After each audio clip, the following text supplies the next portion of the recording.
Φίλες και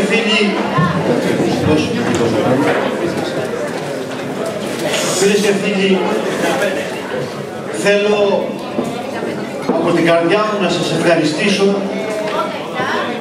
όχι μόνο για την παρουσία σας απόψε, αλλά για την υποδοχή, για την ζεστασιά και για την αξιότικη φιλοξενία απέναντί μου. Σας ευχαριστώ πραγματικά. Και να σας πω πως χαίρομαι ιδιαίτερα που βρίσκομαι στην Άξο για 3 λόγους. Ο πρώτος λόγος είναι γιατί διορθώνω ένα λάθος. Ποιο είναι το λάθος? Ξέρετε, έχω πάει στη Σύρο, έχω πάει στην Άνδρο, έχω πάει στην Μύκονο, έχω πάει στη Σαντορίνη, έχω πάει στην Πάρο, έχω πάει στην Αντίπαρο, έχω πάει στην Αμοργό, έχω πάει στην Ήο, έχω πάει σχεδόν σε όλες τις Κυκλάδες. Στην Άξο δεν είχα έρθει. Σήμερα λοιπόν διορθώνω αυτό το λάθος, μου μιλήσα λάθος, αλλά όταν διορθώνεις το λάθος συγχωρούνται οι αμαρτίες, νομίζω, του παρελθόντος. Και θέλω να σας πω το δεύτερο λόγο για τον οποίο χαίρομαι ιδιαίτερα που είμαι στο νησί σας. Ξέρετε, εγώ είμαι Κρητικός. Έχω γεννηθεί και μεγαλώσει στην Κρήτη και μάλιστα στην ορεινή Κρήτη.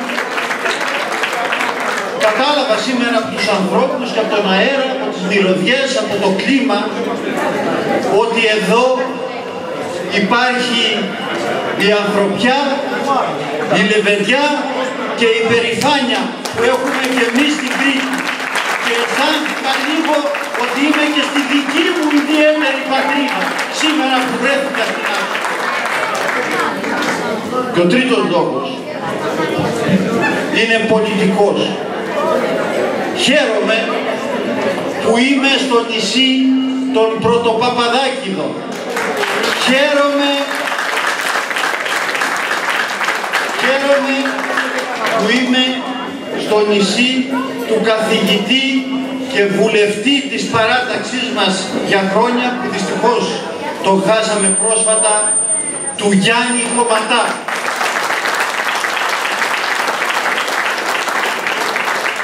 Και χαίρομαι πάνω απ' όλα που είμαι στο νησί του παλιού μου φίλου από την εποχή της ΔΑΠ και της ΟΝΕΜ, του αγωνιστή της Νέας Δημοκρατίας, του πετυχημένου υπουργού της κυβέρνησης Σαμαρά, του Γιάννη Βρούτση.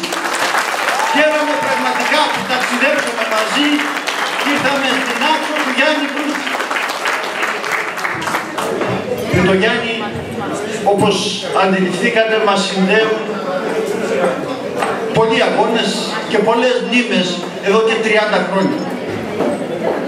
Αλλά μας συνδέει ακόμα περισσότερο μια δύσκολη διετία που μοιραστήκαμε σε 2 καυτά υπουργεία, σε 2 καυτά οικονομικά υπουργεία την περίοδο 12-14.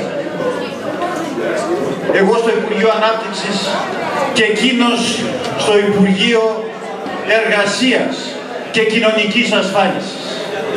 Είχαμε και 2 να πιάσουμε καυτές πατάτες με τα χέρια μας. Και σας ομολογώ πως ναι, καήκαμε, τσουρουφλιστήκαμε και εκείνος και εγώ. Αλλά δεν το βάλαμε κάτω. Πολεμήσαμε μέχρι την τελευταία μέρα.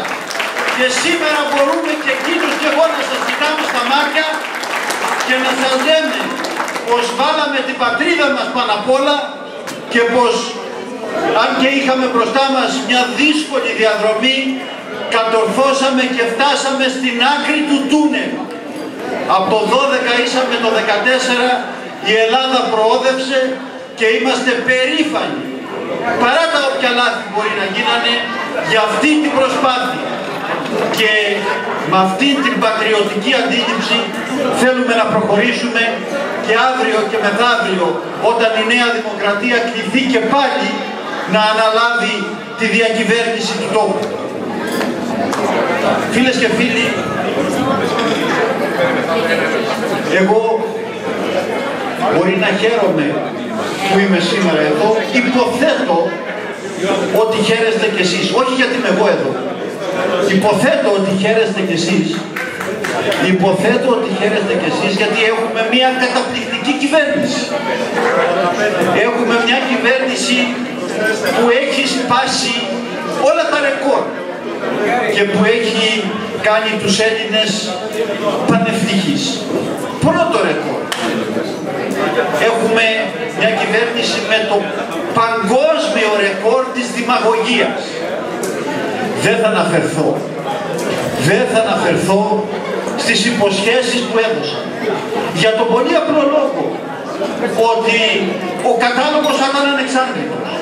Θα χρειαζόταν 2-3 ομιλίες για να αναφερθώ στις υποσχέσεις που έδωσε ο Αλέξης Τσίπρας. Δεν μπορώ να θυμηθώ μια υπόσχεση που να μην έδωσε. Αλλά διαλέγω 3 από αυτές τις υποσχέσεις για να τις θυμίσω, όχι μόνο σε εσάς, αλλά σε όλους τους κατοίκους της Νάξου, και έχει σημασία να θυμίσω ιδιαίτερα αυτές τις 3 υποσχέσεις. Η πρώτη υπόσχεση ήταν ότι η κυβέρνηση αυτή θα στήριζε τους αγρότες. Λοιπόν, εκείνο το οποίο έκανε είναι ότι αύξησε το φόρο προστιθέμενης αξίας για τα αγροτικά εφόδια από το 13% στο 24%. Έτσι τίμησε τις υποσχέσεις. Η δεύτερη υπόσχεση είχε να κάνει με εσάς, τους νησιώτες, που λόγω του Κωνσταντίνου Καραμανλή, να μην τα ξεχνάμε αυτά, είχατε ειδικό καθεστώς σε σχέση με την νησιωτικότητα και το ΦΠΑ στα νησιά. Η κυβέρνηση αυτή κατηγορούσε την προηγούμενη κυβέρνηση, την κυβέρνηση Σαμαρά, ότι ήταν έτοιμη να τα ξεπουλήσει όλα και να δώσει αυξημένα ποσοστά για το ΦΠΑ στην Τρόικα. Η προηγούμενη κυβέρνηση, όπως τώρα όλοι καλά θυμούνται, δεν το έκανε. Αρνήθηκε να το κάνει μέχρι την τελευταία μέρα. Η κυβέρνηση όμως που το έκανε είναι η κυβέρνηση Τσίπρα-Καμένου. Με την υπογραφή Τσίπρα και Καμένου ο ΦΠΑ στην Άξο και σε όλα τα υπόλοιπα νησιά έχει εξισωθεί με την υπηρετική χώρα. Και η τρίτη υπόσχεση που δώσατε ήταν ότι θα σκίζανε το μνημόνιο, θα διέγραφαν το μνημόνιο με ένα άρθρο και με ένα νόμο. Εκείνο το οποίο έκαναν φυσικά είναι ότι υπέγραψαν ένα τρίτο αχρίαστο μνημόνιο, αλλά αυτό που θέλω να σας θυμίσω δεν είναι αυτό. Είναι ότι για κάθε οικογένεια που σήμερα είναι εδώ, αυτό που έκανε ο ΣΥΡΙΖΑ κόστισε και κοστίζει για κάθε οικογένεια 15.000 ευρώ. Είναι στοιχεία που ως εισηγητής του προϋπολογισμού κατέθεσαν τον περασμένο Δεκέμβριο στη Βουλή και κανείς υπουργός δεν τα αμφισβήτησε. Πρώτο ρεκόρ λοιπόν, δημαγωγία, αερολογία, λαϊκισμός. Και σήμερα πληρώνουμε το λογαριασμό του λαϊκισμού και της τσάπα μαγιάς. Αυτό πληρώνουμε σήμερα. Δεύτερο ρεκόρ της κυβέρνησης. Ρεκόρ ανικανότητας. Πέρασαν κι άλλες προβληματικές κυβερνήσεις από τη χώρα. Κι άλλη προβληματική πολιτική από τη χώρα.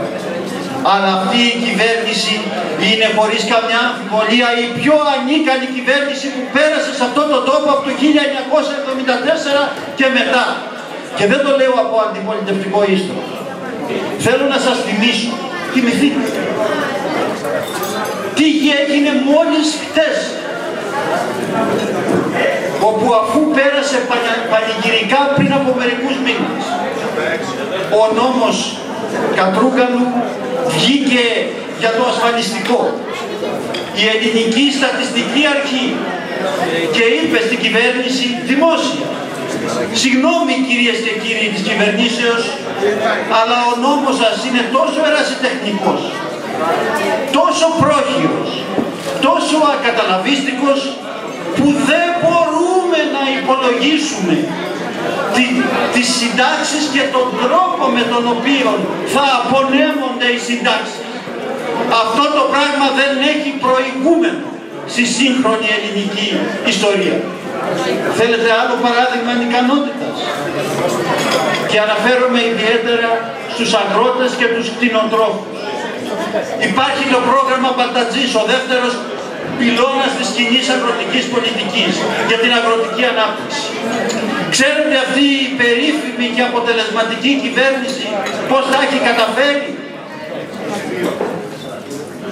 Με στοιχεία της Ευρωπαϊκής Επιτροπής στους ευρωβουλευτές της Νέας Δημοκρατίας, στο πρόγραμμα Μπαλτατζής, στα προγράμματα για την αγροτική ανάπτυξη, η Ελλάδα είναι 27η στις 28 χώρες της Ευρωπαϊκής Ένωσης, προσπερνώντας μόνο τη Μάλτα.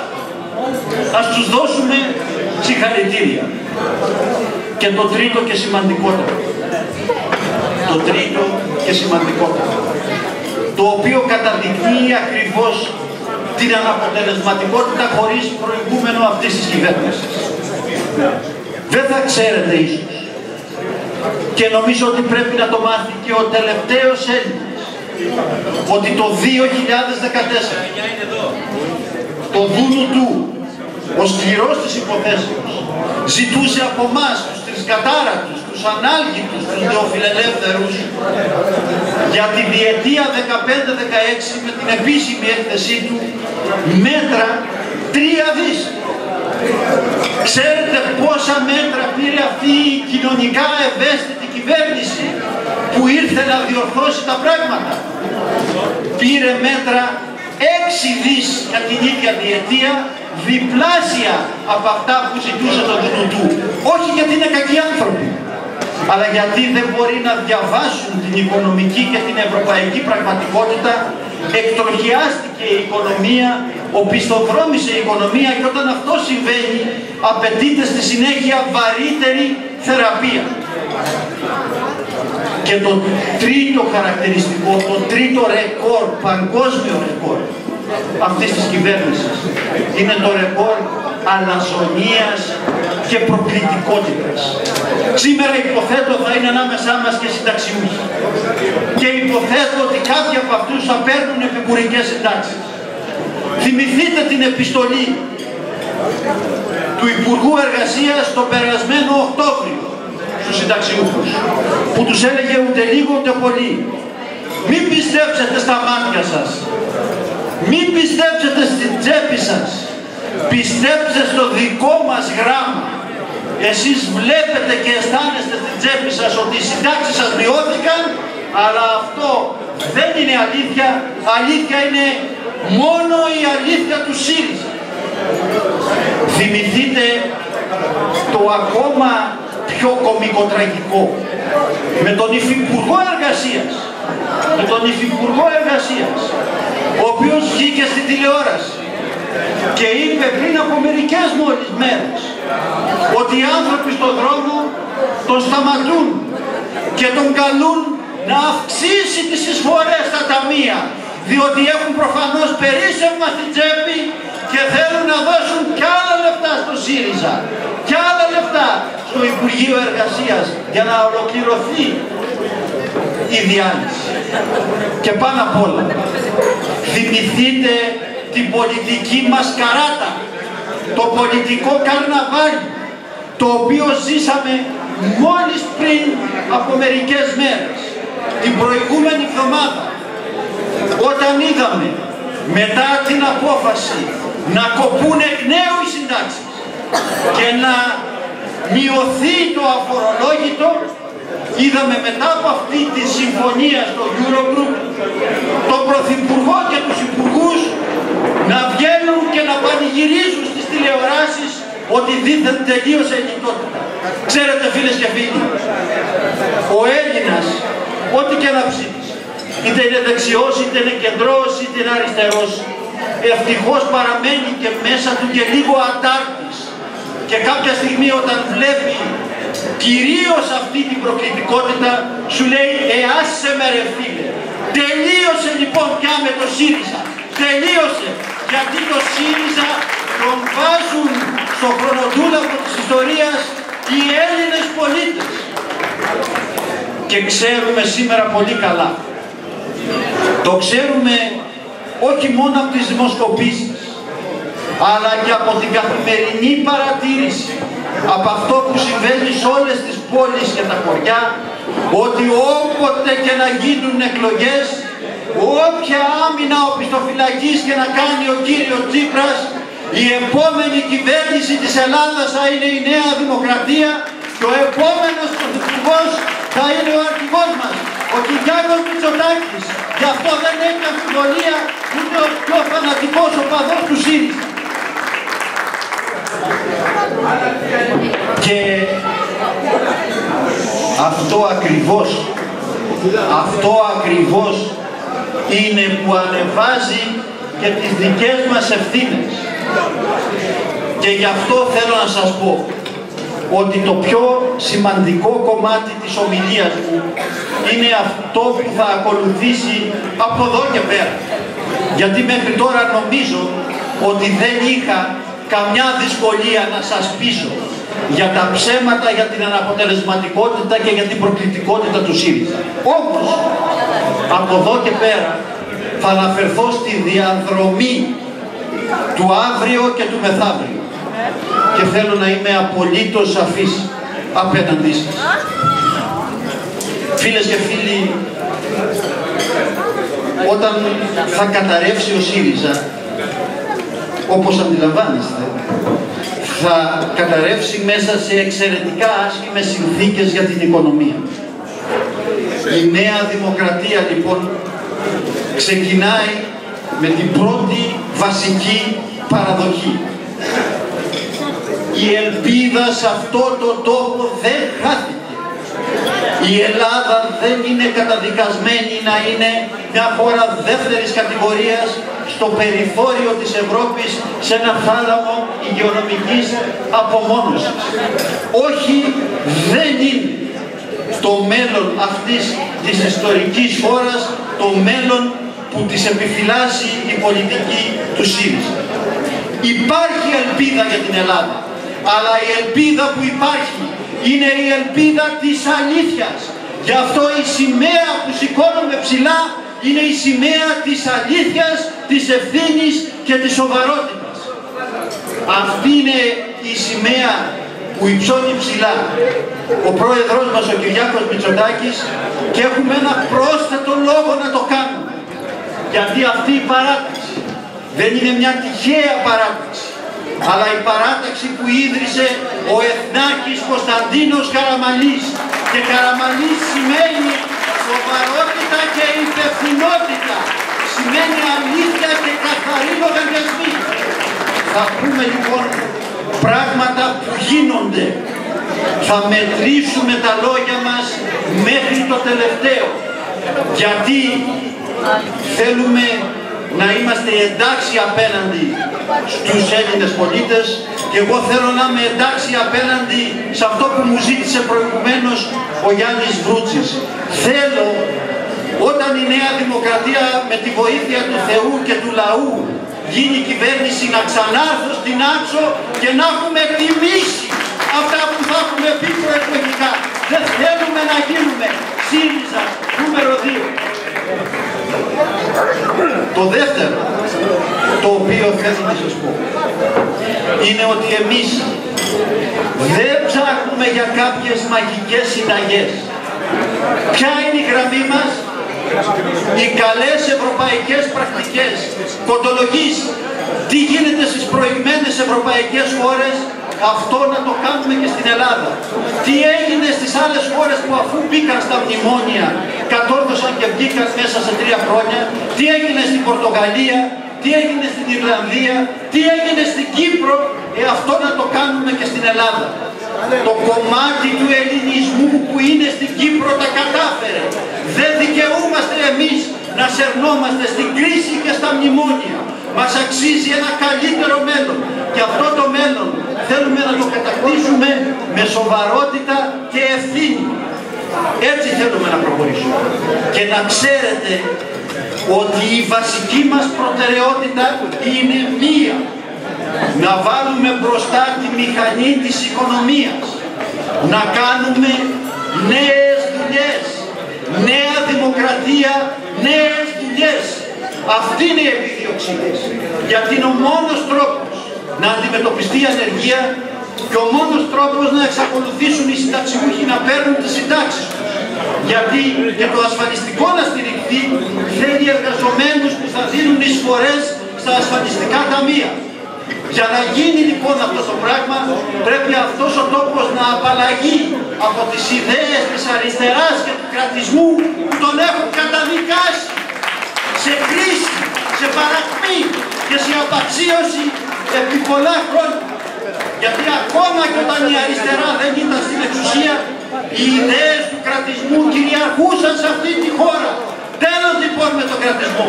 Θα ενισχύσουμε την ιδιωτική πρωτοβουλία, θα ενισχύσουμε την επιχειρηματικότητα, θα ενισχύσουμε την κάθε μια και τον καθένα από εσάς να κάνει τα όνειρά του πραγματικότητα, να οικοδομήσει ένα καλύτερο μέλλον. Εμπιστευόμαστε την επιχειρηματικότητα και το δαιμόνιο των Ελλήνων.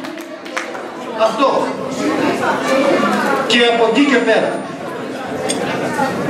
θέλω να σας πω και κάτι άλλο.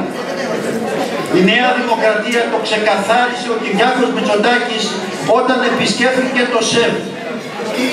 Δεν είναι ούτε το κόμμα των ελίτ, των πλουσίων, ούτε το κόμμα κάποιων συνδικαλιστών και συντεχνιών. Η Νέα Δημοκρατία, όπως την οραματίστηκε ο ιδρυτής της Κωνσταντίνος Καραμανλής, είναι και παραμένει ένα μεγάλο κεντροδεξιό λαϊκό κόμμα που στον πυρήνα της προσοχής της βάζει τον άνθρωπο, δηλαδή τον απλό Έλληνα ανυπεράσπιστο πολίτη. Τα συμφέροντα του απλού Έλληνα πολίτη θέλουμε να υπερασπιστούμε για να γίνει ένα καινούριο ξεκίνημα σε αυτό το τόπο. Και θέλουμε να κάνουμε πρωτίστως μια μεγάλη πατριωτική συμμαχία με κάθε Έλληνα και Ελληνίδα που πιστεύει στο μέλλον αυτού του τόπου, που πιστεύει στην κοινή λογική, που πιστεύει πως αυτό που έγινε στις άλλες ευρωπαϊκές χώρες και τα κατάφεραν μπορεί να γίνει και στην Ελλάδα. Συμμαχία λοιπόν με τους πολίτες, συμμαχία με τον απλό Έλληνα ανυπεράσπιστο πολίτη, με την κάθε μια και τον καθένα από εσάς, σε όποια κοινωνική τάξη και αν ανήκει. Και το τελευταίο, φίλες και φίλοι, και ενδεχομένως πιο σημαντικό, εμείς δεν ερχόμαστε να εκδικηθούμε κανένα, δεν ερχόμαστε να γκρεμίσουμε, ερχόμαστε να χτίσουμε, δεν ερχόμαστε να διχάσουμε, ερχόμαστε να ενώσουμε, δεν ερχόμαστε να πάρουμε το αίμα μας πίσω, αλλά να κάνουμε ένα καινούριο ξεκίνημα με όλες τις Ελληνίδες και όλους τους Έλληνες και με εκείνους που ψήφισαν ΣΥΡΙΖΑ και με αυτούς που ψήφισαν άλλα κόμματα. Όλοι χωράνε στο προσκλητήριο της Νέας Δημοκρατίας, γιατί δεν είναι ένα κομματικό προσκλητήριο, είναι ένα προσκλητήριο για την πατρίδα μας, για την Ελλάδα. Φίλες και φίλοι, όπως σωστά είπε ο Γιάννης Βρούτσης προηγουμένως, οι στιγμές είναι κρίσιμες, είναι ιστορικές. Η καινούργια κυβέρνηση θα αναλάβει μέσα σε συνθήκες μεγάλης παρακμής και απίστευτης κρίσης και μεγάλων αναταράξεων φυσικά για την οικονομία. Δεν δικαιούται λοιπόν να αποτύχει. Θα κάνουμε λοιπόν, όπως είπε ο Κυριάκος Μητσοτάκης, ένα προσκλητήριο στους καλύτερους και θα τους καλέσουμε να συμμετάσχουν στη μεγάλη αυτή προσπάθεια για την Ελλάδα. Μη γελιέστε. Αν αποτύχει η επόμενη κυβέρνηση, γιατί τούτη εδώ ήδη έχει πάρει το πιστοποιητικό, τη βούλα της αποτυχίας. Αν αποτύχει η επόμενη κυβέρνηση, οι εναλλακτικές επιλογές φοβούμε θα έχουν τελειώσει. Και από εκεί και πέρα θα ακολουθήσει το πεζοδρόμιο και ο όχλος. Επομένως πρέπει να δώσουμε το καλύτερό μας σε αυτό και ακόμα παραπάνω και να αισθανθούμε ότι αυτό που εξελίσσεται μπροστά μας δεν είναι, μη γελιέστε, τίποτα λιγότερο, τίποτα περισσότερο από τον πόλεμο της γενιάς μας. Και αυτό το πόλεμο έχουμε μόνο μία επιλογή, να το κερδίσουμε για την πατρίδα μας, για το μέλλον, για τις νέες γενιές. Και ακόμα περισσότερο θέλω να ξέρετε το εξής και να το βάλετε βαθιά μέσα σας, βγαίνει από την καρδιά μου. Μην νομίζετε πως απόψε εσείς που βρεθήκατε εδώ για να κόψουμε την πίτα και να διασκεδάσουμε είστε τα στελέχη της Νέας Δημοκρατίας στην Άξο. Όχι! Δεν είστε. Δεν είστε. Είστε στρατιώτες της πατρίδας. Γιατί η πατρίδα από μας περιμένει και σε μας ελπίζει. Κατέρευσε ο λαϊκισμός, κατέρευσε η μπουρδολογία, κατέρευσε η αερολογία.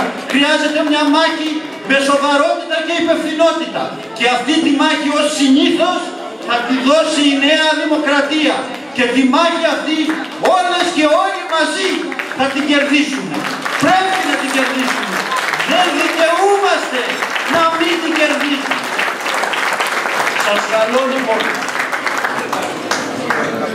όλες και όλους, από το φίλο Δήμαρχο, το Μανώλη Μαργαρίτη, μέχρι φυσικά τους πολιτευτές που βλέπω μπροστά μου,